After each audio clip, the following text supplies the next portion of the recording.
¿Qué tal todos ustedes? Tengan muy buenas noches. El día de hoy estamos retomando los programas de Clase contra Clase, parte de la serie de programas que emitimos desde La Izquierda Diario Perú.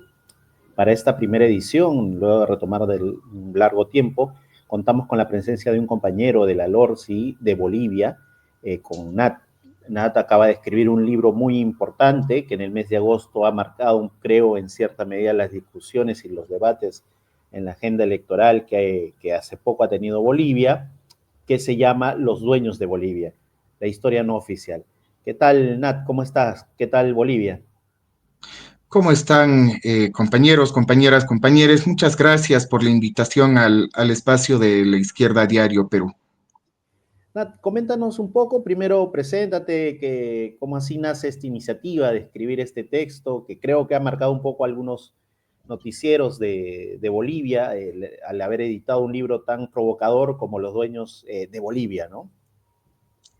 Bueno, el libro nace como parte de un estudio de tesis de grado para la carrera de sociología y a partir de ese momento sigo investigando, profundizando para conocer el proceso de conformación, consolidación y la consistencia actual de la oligarquía financiera en Bolivia. Y esto lo hago porque nos encontramos desde la izquierda en un tablero político en el que se establecen distintos actores. Muchas veces en el caso de la derecha empresarial no se visibilizan las cabezas, los que realmente están financiando el poder detrás del poder.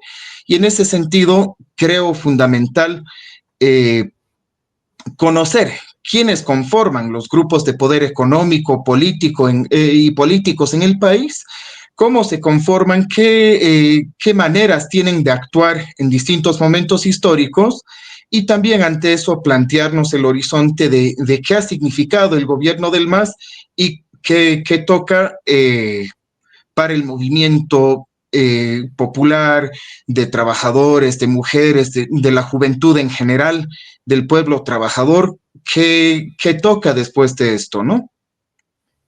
Interesante lo que acabas de decir, o sea, qué perspectiva. Y creo que algo que ha dejado mucho los sectores de izquierda, especialmente en esta oleada progresista, es no tratar de comprender el papel de las burguesías, ¿no? El papel del empresariado, o generalmente lo que anteriormente algunos sectores escribían, ¿no? Sobre los dueños de distintos países. Nathan, ¿nos puedes hablar un poco cómo son estos hitos que van formando una oligarquía financiera, como has venido hablando, en Bolivia, cómo se va conformando? Evidentemente desde Perú, tal vez algunos nombres rápidamente se nos vienen a la cabeza, ¿no? El caso del grupo BCP, que acá en Perú tuvo, se puede decir, sus inicios y ahora se ha trasladado hacia otros países y ya tiene sus casas matrices en otras zonas del mundo, ¿no? Evidentemente nos gustaría conocer cómo se dio este inicio, porque por lo que reviso en tu libro, el inicio de estas burguesías está principalmente vinculado al manejo financiero, ¿no?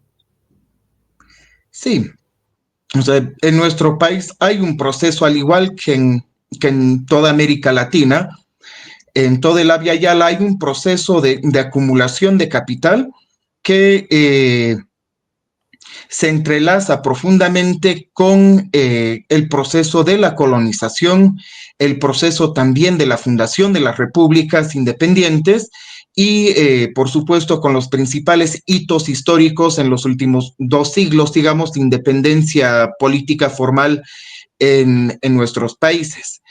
Entonces, cuando se funda la República Bolívar, ya tenemos en realidad los patrones de acumulación establecidos en torno a relaciones de tierra, en torno también al saqueo en ese momento de la plata del Cerro Rico de Potosí. Y el libro da un mayor enfoque fundamentalmente desde la antesala de la Revolución de 1952 en Bolivia, que es un hito que transforma las relaciones de propiedad sobre la tierra.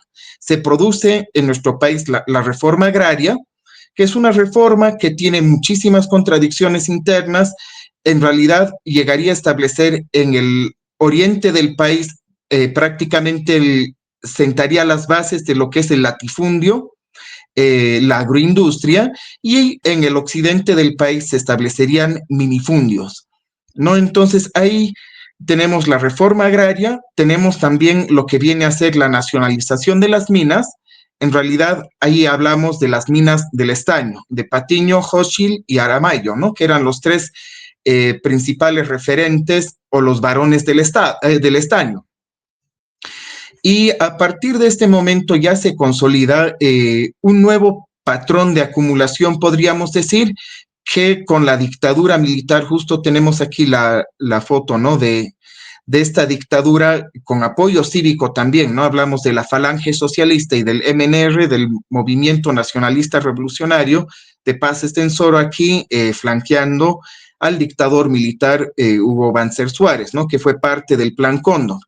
Y con la dictadura militar vamos a ver un proceso más acelerado de dotación de tierras estatales, de créditos impagos en muchos casos o con muchísima mora, y beneficios, digamos, perdonazos, eh, otros beneficios con el tema de tasas de interés, etcétera, que van a permitir consolidar una burguesía que ya a partir, en el caso del oriente del país, a partir de los años 60, se va a producir una fusión de ese capital agroindustrial con el capital bancario, y en el caso del occidente, fundamentalmente en el capital minero, este proceso ya lo habríamos visto desde principios del siglo XX con el Banco Mercantil de Simón y Patiño y otros procesos que, por ejemplo, ya con Gonzalo Sánchez de Lozada, Comsur, van fusionándose también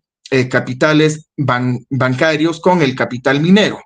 Y eso es lo que desde las categorías marxistas llamaríamos ya el capital financiero, ¿no? Cuando se fusiona el capital productivo con el capital improductivo.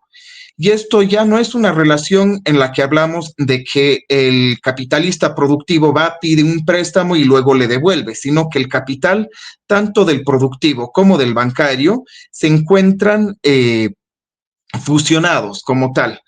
Y esto genera también otras características en nuestro continente, porque no hablamos de un capital financiero como en los países industriales avanzados, sino un capital financiero plenamente dependiente en términos económicos, en términos políticos, en términos sociales, que aspira a hacer o a emular la burguesía estadounidense y europea, que invierte sus fondos no en el país, sino que se los saca a Panamá, a Bahamas, a paraísos fiscales, y que va entrelazado íntimamente con los procesos de saqueo del país que van a llevar a cabo las mineras transnacionales, petroleras transnacionales y otros que sobre todo en torno a nuestros recursos naturales, eh, digamos que van siendo exportados en calidad de materia prima. Hay una relación íntima, ¿no? Entre el capital transnacional con esta oligarquía financiera dependiente a nivel nacional.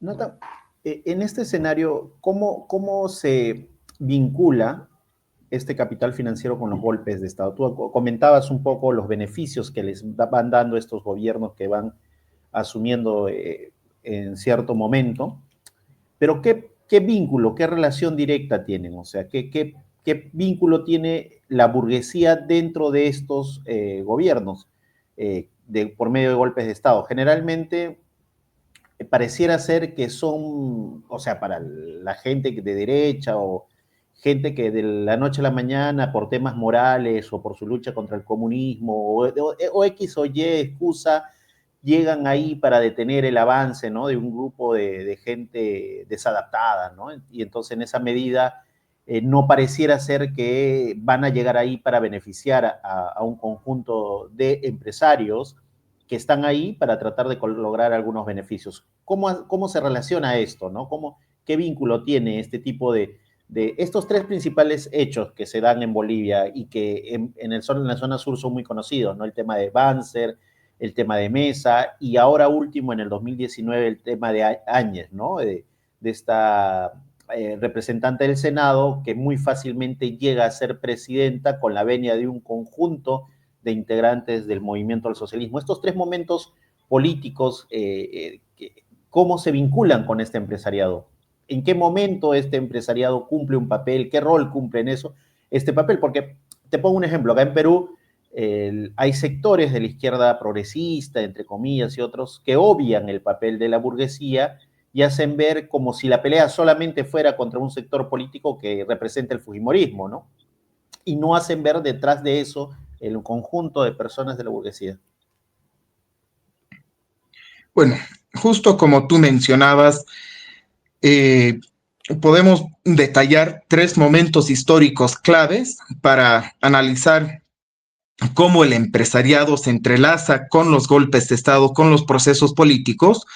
Yo diría que el empresariado, la burguesía, encuentra en distintos momentos históricos distintas formas de relacionarse con el poder político, de incidir y de ejercer directamente este poder político. El primer golpe que mencionas es el de Hugo Banzer Suárez, ¿no? En el año 1971. Estamos hablando que antes del golpe tenemos un contexto en el país del gobierno de Juan José Torres que surge producto de una huelga general de la COP contra una intentona golpista de derecha, de Rogelio Miranda.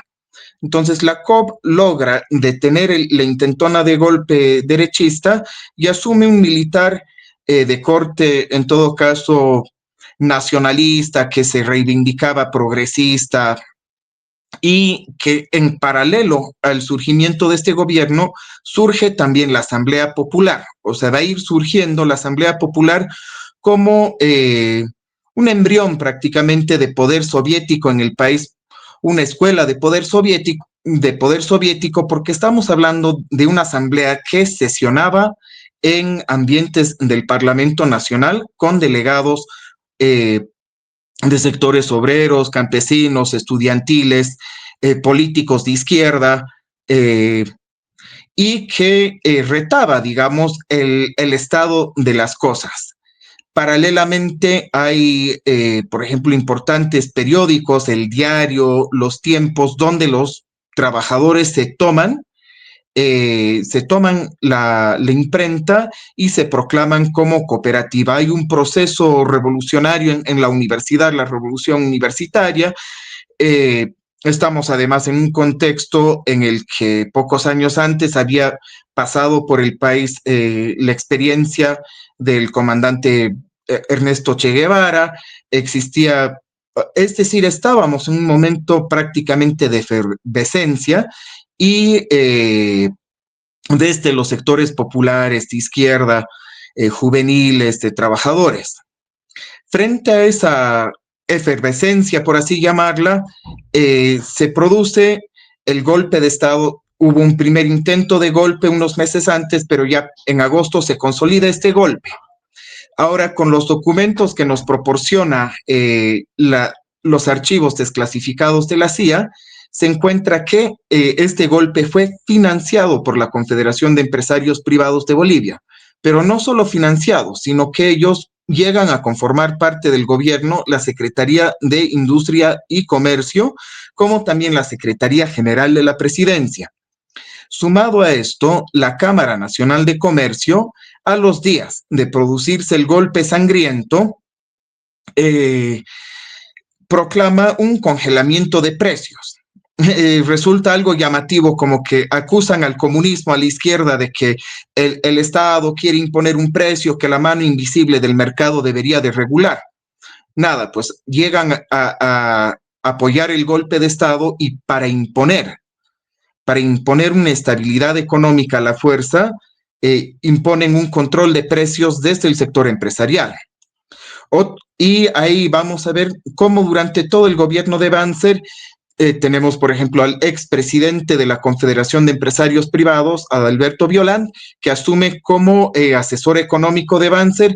Tienes a Carlos Calvo, que también ejerce un papel importante en el gabinete económico de Banzer, que era dirigente banquero. Y tienes todo el proceso en el que incluso mientras al resto de la población se le prohíbe discutir, debatir, organizarse en periódicos, libremente van discutiendo puntos de vista distintos desde el sector empresarial. En el golpe de Estado del 80 de García Mesa, vamos a encontrar igual, de hecho en los documentos desclasificados de la Cancillería Argentina, como Fernando Bedoya Bayivián, que era en ese momento presidente del Banco Nacional de Bolivia, y lo volvió a hacer hasta los años 2000, fue el enviado personal de García Mesa para reunirse con la dictadura de Videla en Argentina, negociar el respaldo político, económico, militar al golpe de Estado, y luego de producirse el golpe de Estado, entra a lo que llamaba García Mesa la CONAL, la Comisión Nacional de Asesoramiento y Legislación, que era prácticamente como un gabinete paralelo, ¿no? Luego tienes el ejemplo de Yanine Áñez, ¿no? Y ahí tienes, por ejemplo, días antes del golpe de Estado, Ivo Vlasicevic, presidente de la Cámara Nacional de Industrias, se reúne con Almagro para discutir el horizonte de la democracia en Bolivia. Ivo Vlasicevic va a ser luego nombrado por el gobierno de facto como presidente del directorio en representación del Estado boliviano, presidente del directorio de la Empresa Nacional de Telecomunicaciones. Este no es el único ejemplo. Vamos a encontrar en el gabinete de Áñez a representantes como Oscar Ortiz, quien había hecho su paso por la CAINCO, por otras organizaciones empresariales. Vamos a encontrar también a miembros directos, por ejemplo, del Grupo Ganadero, hablamos de Rojo Parada, hablamos también de Branko Marinkovic, de la aceitera, una de las aceiteras más grandes del país, expresidente del Comité Cívico, que ingresa como ministro también al gabinete de Áñez. Es decir, un apoyo tanto en las personas como también si hacemos un análisis mediante frecuencia y análisis de contenido, análisis de discurso en los comunicados de las entidades empresariales antes y después del golpe de Estado, vamos a ver cómo pasa el tono antes del golpe de Estado a ser un tono que habla de violencia, de confrontación, altamente negativo, poniendo en tela de juicio el Estado de Derecho, y apenas asume por vía golpe de Estado la presidencia Yanine Áñez, va a haber un giro de 180 grados en la Cámara Nacional de Industrias, de Comercio, la Confederación de Empresarios Privados, la CAINCO de Santa Cruz, y van a empezar a hablar de una transición democrática, de respaldo y apoyo total al gobierno transitorio, como ellos lo llaman, expresando sin pelos en la lengua un apoyo abierto al régimen de facto, ¿no? Entonces, no estamos hablando, sumado a eso, ¿no? El tema que se ha comprobado tanto por declaración propia de Luis Fernando Camacho, como también por el rastreo de cuentas bancarias que el padre de Luis Fernando Camacho, quien es José Luis Camacho Parada, uno de los principales dirigentes del Grupo Nacional Vida, además involucrado en la Comisión de la Verdad, como es indicado de haber sido parte de los grupos paramilitares que asaltaron la Universidad Gabriel René Moreno en el golpe de Estado de 1971, habría financiado al alto mando militar para garantizar apoyo a este golpe de Estado, ¿no? Entonces vemos en tres momentos históricos distintos cómo tanto desde grupos financieros como desde las propias entidades empresariales financian, apoyan y participan de forma directa en los gobiernos de facto que se han producido y en los golpes de Estado, ¿no? Nota, en todo este escenario, ¿qué papel cumplen, se podría decir, las burguesías transnacionales o los grupos empresariales que llegan a Bolivia, ¿no? El caso del BCP, ¿no? O sea, nosotros, por ejemplo, en Perú, este grupo es muy conocido, está muy relacionado a algunos sectores de derecha. ¿Qué papel cumplen en este último periodo? ¿Y en qué momento se encuentra esta burguesía que tú comentabas, ¿no? O sea, Tengo entendido que el 2023 hubieron algunos problemas con algunos de los bancos integrantes de este grupo. Un poco esto, ¿no? Esta conflictividad en su manejo económico, la crisis que están, en la que se desenvuelven estos grupos. Bueno, yo creo que en términos del capital transnacional, eh, podemos hablar del imperialismo como una cadena, que es como la describía Lenin, ¿no? Al final son eslabones de una cadena y en ese sentido, una de las vías de ingreso más importantes del capital transnacional al mercado boliviano viene a ser evidentemente el capital peruano, ¿no? Estamos hablando concretamente del Grupo Romero, del Grupo Gloria, de Cementos Yura, que ha comprado la cementera privada más grande del país hace casi una década. El BCP vendría a estar entre los 5 bancos más importantes del país, que ejerce, de hecho, ha ejercido un papel importante dentro de la ASOBAN, que es la Asociación de Bancos Privados del país. En cuanto al Grupo Gloria, concretamente podríamos hablar de un papel en la privatización de una industria que era estatal. Hablamos de PIL, que es el sistema que era La antes leche, ¿no? de leche, ¿no? O sea, de lácteos que dependía de los gobiernos departamentales o que es un gobierno subnacional y fue privatizada en los años 90 y 2000, beneficiándose de las principales, que era de La Paz, de Cochabamba, en este caso la empresa Gloria. Y ojo que cuando hablamos de estas relaciones también hablamos, ¿no? De la propiedad que era del grupo Romero en el caso de las aceiteras, ¿no? Que hace poco pasaron de Alicorp a nombre, en todo caso, de una empresa boliviana eh, de la cual no se encuentra registro hasta el momento en la Gaceta Nacional de Comercio, solo se sabe que su representante o sus representantes son los hermanos Kempf, que vienen a estar muy ligados a los procesos de privatización en el país. Se pasó a una empresa prácticamente de la cual no se encuentra rastro en los registros públicos del país, ¿no? Que ellos habrían pasado a ser dueños de toda la industria aceitera de Alicorp en Bolivia y también en Uruguay. Eh, Creo que es importante igual cuando hablamos del grupo BCP, hablar de cómo en los últimos años se ha ido transformando. Pasó de ser acciones netamente de la familia Romero, ahora tiene un conjunto de empresas transnacionales quienes ocupan la mayor cantidad de acciones, entre los cuales se encuentra el grupo BlackRock, ¿no? Que es uno de los grupos capitalistas más importantes o banqueros propiamente más importantes a nivel mundial, ligado al financiamiento de la industria armamentista, controlando importantes bancos a nivel internacional, ¿no?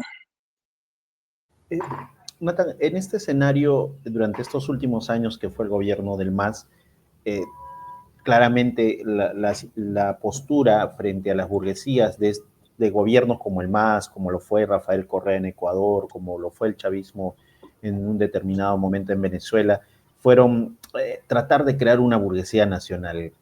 ¿Cómo fue esta política en el caso del MAS? ¿No? O sea, ¿cómo se interpretó, cómo se materializó? Porque al final, como tú bien expresas, ha habido una serie de procesos de privatización, como por ejemplo la leche PIL y otras cosas que eran muy representativas de Bolivia, que no fueron devueltas o no se llevaron a un proceso de nacionalización, sino todo lo contrario, se mantuvieron en beneficio de estos sectores que tú acabas de mencionar. ¿Cómo fue esta política del MAS? ¿Qué buscó? Buscó establecer una burguesía nacional. Acá te comento, en Perú, durante el primer gobierno de Alan García se creó un grupo que se llamaban los 12 Apóstoles. Durante el gobierno de Velasco, también militares trataron de crear una especie de mesa de empresarios y trasladar las nacionalizaciones, la reforma agraria, hacer que los que perdían tierras en el campo terminen teniendo acciones para poder hacer industria, etcétera. O sea, ¿cuál fue esta lógica de industrialización? Porque es una de las herramientas comunes en este tipo de sectores políticos que consideran que hay una burguesía buena que va a desarrollar el país, ¿no? Y hasta ahora te comento, ¿no? Hay mucha gente que considera que porque X o Y director de que maneja el tema de desarrollo social estaba vinculado a algún grupo de izquierda o su papá fue militante de algún grupo de izquierda, esta burguesía es buena, ¿no? Por tenerlo ahí en el directorio. ¿Cómo se percibió en el MAS en este tipo de posturas? Bueno, cuando asumen el gobierno en 2006, Álvaro García Linera plantea en un artículo publicado por Le Monde Diplomat que el objetivo es crear un capitalismo andino-amazónico. Lo que no deja en claro es si el objetivo era esta su comprensión muy, eh, muy única, digamos, muy errónea de Gramsci, que era derrotar e incorporar, en el que supuestamente derrotaba y luego incorporaba plenamente a sectores de la burguesía, sobre todo eh, agroindustrial, minera, al propio gobierno, o si su objetivo era más crear una nueva burguesía, que vendría a ser la apuesta como que de crear una burguesía a partir de capitales del Estado, qué sé yo. En todo caso, yo creo que si la tesis era conquistar una fracción, una parte de la burguesía tradicional o la oligarquía tradicional en el país, fracasó tremendamente. O sea, hablamos de que en 2019 demuestran la unidad de clase en torno al golpe de Estado. Los primeros meses del gobierno de Áñez representan esa unidad de clase de prácticamente todos los grupos económicos apoyando el gobierno golpista. Si la apuesta era, por otro lado, crear una nueva burguesía, yo creo que uno en términos de dimensiones, si bien hay una burguesía comercial, sobre todo, digamos, Aymara, Camiri, que le llaman, en términos, digamos, de dimensionarlo, pienso que aún no llega a las dimensiones que tiene la burguesía tradicional. Si la apuesta era por vía de los petrodólares llegados de Venezuela, como es el caso de Gravetal, que pasó a ser en este momento, pasaron a ser accionistas personas, digamos, muy ligadas al gobierno de Evo Morales, un exdiputado suyo, hermanos de exministros, etcétera. Eh, Tampoco llega a dimensionarse o expresarse en un proyecto de alcance nacional. Pienso que a través de la historia nacional en los últimos 50 años, hay sectores de la izquierda, fundamentalmente stalinista, que han depositado una y otra vez la confianza en la posibilidad de confiar en una especie de burguesía nacional, un proyecto, llámenle nacional popular, de desarrollo dentro del marco capitalista, pero con un marco de soberanía, con la visión de desarrollar las fuerzas productivas. Y ese proyecto supondría la necesidad de una burguesía siquiera que tenga intereses contrapuestos con las de la burguesía, perdón, con las del imperialismo. Una burguesía que tenga una contradicción con el interés del capital financiero transnacional, cosa que no existe. No hay empresa, digamos, financiera, no hay burguesía en el país cuyo interés, cuya aspiración no se encuentra dentro del marco del capital transnacional. Dicho sea de paso, con el MAS se ha ido diversificando un poco más estas relaciones de dependencia y estas relaciones hasta de comerciales, porque hay sectores, por ejemplo, de la burguesía agroindustrial que ahora tienen como principal mercado de exportación China. Hay otros que tienen como principal mercado de exportación Brasil, países del Mercosur, de la comunidad andina, pero lo que no cambia es que al fin y al cabo su interés no es de desarrollo nacional independiente. Al fin y al cabo van a responder a los intereses del gran capital transnacional, como lo han ido demostrando y lo han ido haciendo. No hay forma históricamente, o sea, revisando los distintos intentos del 52, de los proyectos como fue la UDP, del proceso de cambio, no hay forma no hay experiencia que demuestre la validez de esta tesis de una supuesta burguesía nacional que tenga capacidad, convicción, condiciones, etcétera, para impulsar un desarrollo económico capitalista dentro de los marcos de soberanía, de independencia, de liberación nacional. Y eso es lo que me lleva a plantear que la salida no vendría a ser apoyar a una u otra fracción de la burguesía nacional, sino más bien un proyecto con plena independencia de clase. Y creo que la riqueza que nos aporta en ese sentido la, la tesis del programa de transición es comprender que esas tareas democrático-radicales pendientes pueden ser llevadas hasta el final por la clase obrera, es decir, la dirección de la clase obrera puede llevar a cabo esas tareas que vienen planteando, insistiendo con programas nacionales y populares que las tienen que llevar a cabo en alianza con capas de la burguesía. Y yo creo que ahí el programa de transición responde planteando que estas tareas de desarrollo, digamos, democráticos radicales, las podemos llevar a cabo como parte de un programa socialista en su conjunto, ¿no? Interesante, Nathan, porque claramente lo que has puesto en mesa es que esas tesis que postularon en ese determinado momento se han ido validando durante, no se han validado durante este periodo, ¿no? Todo lo contrario. Y ya para ir tal vez culminando, Nathan, vemos un escenario electoral en Bolivia muy interesante, ¿no? Donde hay un conjunto de estos empresarios, de estos sectores que tú estudias, que han participado abiertamente en este último proceso electoral, ¿no? El caso de Doria Medina, muy conocido acá en el Perú por el secuestro que tuvo para poder financiar el escape de Néstor Serpa Cartolini. Eh, este conjunto de nuevos candidatos que están empezando a aparecer muy vinculados a la burguesía, el caso bueno, de nuevo el Tuto Quiroga y este otro personaje que estaba muy cercano incluso a Álvaro García Linera, ¿no? Del Partido Cristiano Democrático, creo algo así, que incluso Álvaro le rogaba que se incorpore al movimiento al socialismo, ¿no? ¿Cómo ves este escenario para Bolivia? ¿Hacia dónde avanza esta burguesía? ¿Qué es la perspectiva de esta burguesía?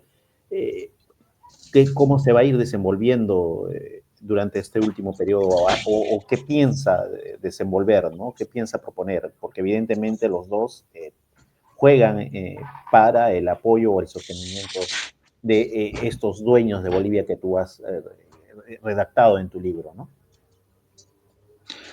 Bueno, yo creo que llegamos a esta situación electoral, eh, uno marcado por la proscripción prácticamente, o sea, no solo del candidato más votado en la historia del país, sino también de otras fuerzas de izquierda. Y llegamos a un escenario electoral después también de casi 20 años de pacto, tanto del levismo como ahora del arcismo con la gran burguesía.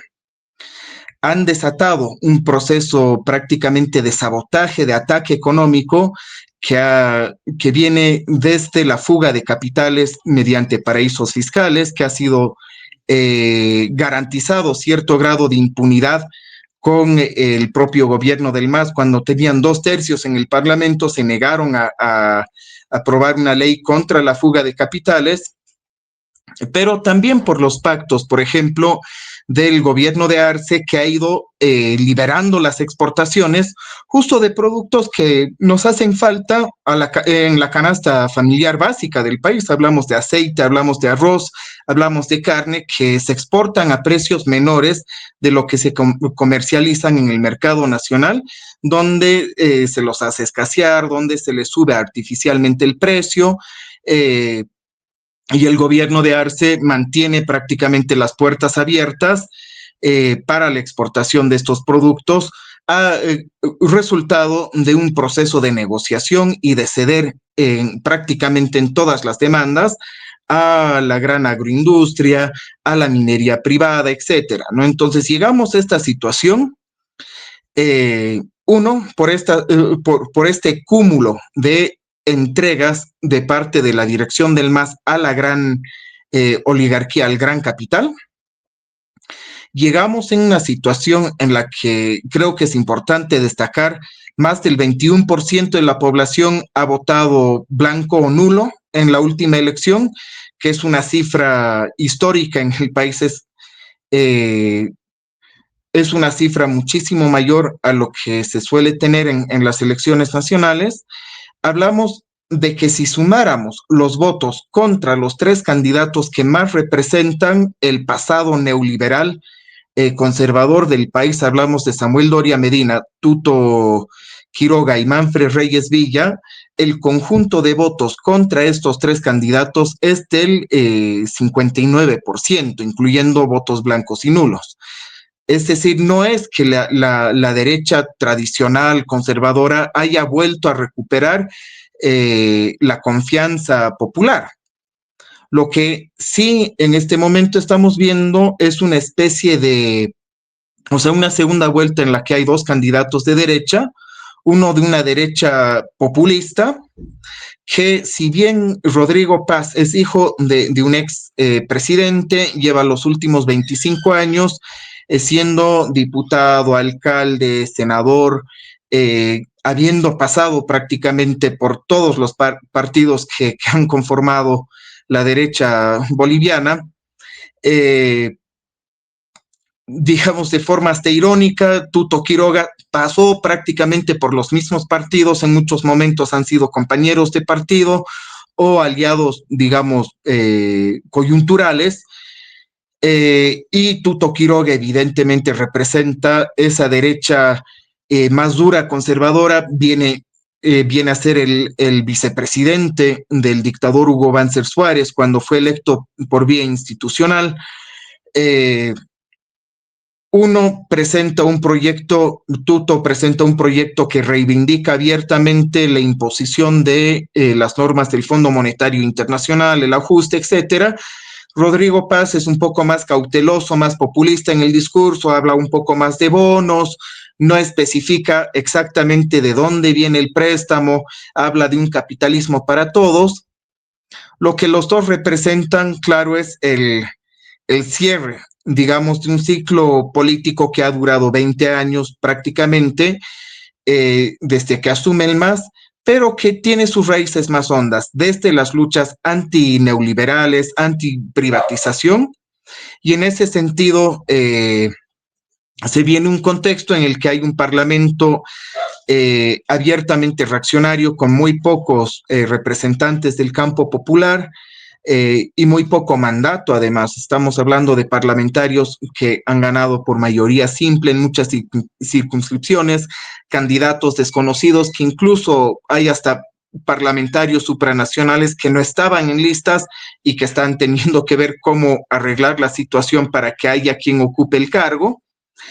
Eh, y se abre, creo yo, un nuevo periodo en la lucha de clases, porque si bien hay distintos matices con estas dos variantes de derecha, lo que sí viene de fondo es un ajuste, vienen a aplicar las medidas de crisis sobre las espaldas del pueblo trabajador, y en ese sentido tocará recuperar las organizaciones de la clase obrera, recuperar las direcciones que han estado durante 20 años en manos de burocracias al servicio tanto del MAS como también han estado muchos temporalmente al servicio del régimen de facto de Áñez, y organizarnos para resistir, para luchar, ¿no? Bien, Nathan, es interesante lo que está pasando en Bolivia. No, evidentemente esperamos tener pronto tu versión física acá en Perú. No sé si la están vendiendo en digital ustedes y ver cómo se ha desenvuelto la burguesía boliviana. Bolivia es muy cerca, tenemos muchas relaciones. Mira, nos estás comentando lo que ha sucedido con el grupo Gloria, que tiene Cementos Yura, PIL y todo, perdón, la cementera más importante, me comentas, el grupo BSP y otros, que son evidentemente grupos que han estado muy involucrados durante los últimos hechos políticos en el país, acá en Perú, ¿no? Hay un fuerte relacionamiento, creo que hay un fuerte vínculo y que debemos tener siempre en cuenta, ¿no? Nathan, tal vez tus palabras finales, es importante, creo, cada vez más empezar a investigar a la burguesía. Muchas veces el conjunto, la tradición estalinista y otros solamente perciben la política como si fuera la disputa del Estado, como que hay que entrar a los gobiernos y desde los gobiernos por medio de reformas se van a lograr los cambios, ¿no? La realidad se ha mostrado que esas tesis no han funcionado, no funcionan y al revés, terminan estimulando a aparición fenómenos como los que ustedes están viendo, ¿no? ¿Y quién iba a pensar, te soy sincero, luego de casi cerca de 20 años, que el Tuto Quiroga iba a disputar una segunda vuelta? Yo de verdad, un tipo involucrado en diferentes golpes de Estado en el continente, un tipo que exacerba la violencia de ultraderecha en ciertas zonas del continente y del mundo, estar pasando una segunda vuelta, evidentemente, o sea, hay algo que está sucediendo ahí y también representa, como tú bien dices, un ciclo, un cierre de un ciclo de un sector que postuló unas tesis y que en la práctica evidentemente fracasaron, ¿no? Están fracasando y que hay que abrir un espacio de debate y dentro de ese espacio de debate es entender que no hay la posibilidad, como bien tú lo has dicho, de que exista una burguesía nacional buena que pueda desarrollar las fuerzas productivas. Y creo que uno de los ejemplos, bueno, nosotros hemos tenido algunas experiencias de eso, ¿no? Y no ha sucedido para nada, por más beneficios económicos que se le haya dado a esa gran burguesía, no ha podido levantar, ¿no? Tal vez tus palabras finales, Nato. Bueno, sí, justo como decías, Tuto Quiroga viene a representar una trayectoria de casi hace 40 años atrás. Su candidato a vicepresidente, de hecho, es hijo de uno de los directivos del Banco Fácil, banco que fue quebrado alevosamente, fue el tercer banco más grande del país y en los últimos años ha sido quebrado, millones de dólares de daño económico prácticamente en impunidad, y el hijo de este banquero ahora candidatea como vicepresidenciable, ¿no? Eh, Creo que es sumamente importante aclarar cuando hablamos de que un proyecto ha fracasado, ¿cuál ha sido ese proyecto? Ha sido un proyecto de horizonte no socialista, sino un proyecto que era a lo mejor nacional, popular, pero que no concebía la ruptura con la propiedad privada sobre los medios de producción, con un modelo en el que los grandes monopolios y las transnacionales son dueños del país. Y en ese sentido, contrastamos el programa que venimos planteando desde la LORSI, desde la fracción trotskista, que es una revolución socialista desde abajo, que es que la banca, la agroindustria, la gran mina privada, las grandes industrias pasen a ser controlados por quienes producimos, quienes somos la clase obrera. En ese sentido, creo que se entreteje muchísimo la relación, digamos, histórica de la burguesía boliviana con la peruana. Al final, así como la burguesía, el capital es transnacional, se entreteje a nivel internacional, también tenemos que entretejer nuestra resistencia, nuestra organización. Por eso también llamamos a la Constitución de la Cuarta Internacional como Partido Mundial de la Revolución Socialista, que nos permita como clase a nivel internacional rebalsar nuestras fronteras impuestas, digamos, por los estados nacionales y luchar contra un mismo enemigo que es el capital, ¿no? En ese sentido, nada, mando un abrazo fraterno, revolucionario a los camaradas de la Izquierda Diario Perú, y muchas gracias más bien por este espacio, por esta entrevista.